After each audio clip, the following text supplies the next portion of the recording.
Grace had always longed for one thing: family.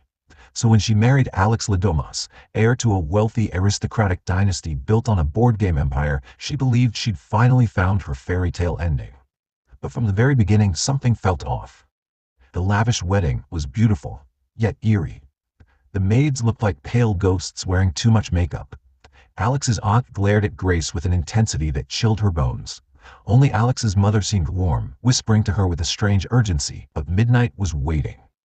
That night, just hours after the vows were exchanged, Grace was told there was one more tradition, an ancient family ritual that every new member had to participate in. She was led into a room lined with somber portraits where the patriarch of the le Domas clan revealed the story of their ancestor's mysterious benefactor, Mr. Labale, a man who, over a century ago, offered the family untold wealth in exchange for honoring a sacred game. Each time someone married into the family, they would draw a card from a special box, and whatever game appeared, they had to play. Grace laughed nervously as she drew her card. It said, "Hide and Seek." What began as a childish-sounding game quickly twisted into a nightmare. The mood in the room shifted instantly. The family grew serious, almost deadly. Weapons were distributed, faces were grim. Grace, still thinking it was some elaborate rich person prank, went off to hide. But soon she began to realize this wasn't a game, it was a hunt. Grace found herself alone in the halls of the dark mansion, hiding in an elevator shaft, heart pounding. She tried to stay quiet, to rationalize. But all around her the family was arming themselves and speaking in low, urgent tones. Then the first bullet flew, and it didn't miss a target. A maid mistaken for Grace was shot point blank in the head. That's when the horror truly sank in. They weren't trying to scare her, they were trying to kill her. Alex, and told her the truth behind the game. If he didn't play, he would die, and if they found him, he would also die. At this point, they had no choice but to find a way out of there.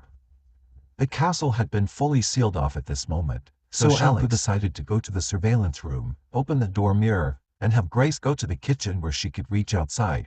Grace fled all the way to the study and unfortunately met Daniel. Given his deep brotherly bond with little Clue since childhood, he didn't immediately grab Grace. Instead, he gave him 10 seconds to run. This time, Gree accidentally stumbles into the arms room and sees the guns and ammunition in front of him. He decisively tears up in tears as he packs them away, then smoothly reaches the kitchen. Here, the butler appears to their side, and Gree successfully arrives at the surveillance room, turns on the power, opens the door lock, and Gree confidently steps forward. Since the gun doesn't work, Gree grabs a hot water pot and throws it over. At this moment, Daniel and his father break into the surveillance room, quickly destroys the power source. The father-in-law handcuffed little Clue to the bedside. At this time, it had successfully left the castle and hid in the sheepfold.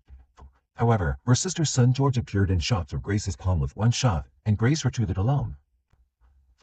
He struggled to climb out, but the snake unexpectedly pierced into a nail.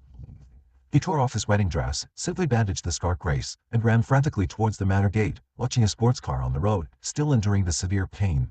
Grace ran into the woods. At that moment, the butler spotted him in the car. They fought and brought back to the castle. At the same time, Mrs. K came into the room.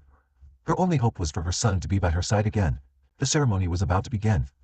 Grace was tied to the altar. Everyone put on their robes, chanted spells, and each took a turn to drink the mouthful of holy water. Dong Dong raised his dagger high, and at that moment, there was a sudden surge in his back, blood gushing out of his mouth, and the goldfish man began to vomit one after another. It turns out that Daniel secretly poisoned, and he saved Gree. On the other side, Shapu also successfully saw through the bed frame of his handcuffs.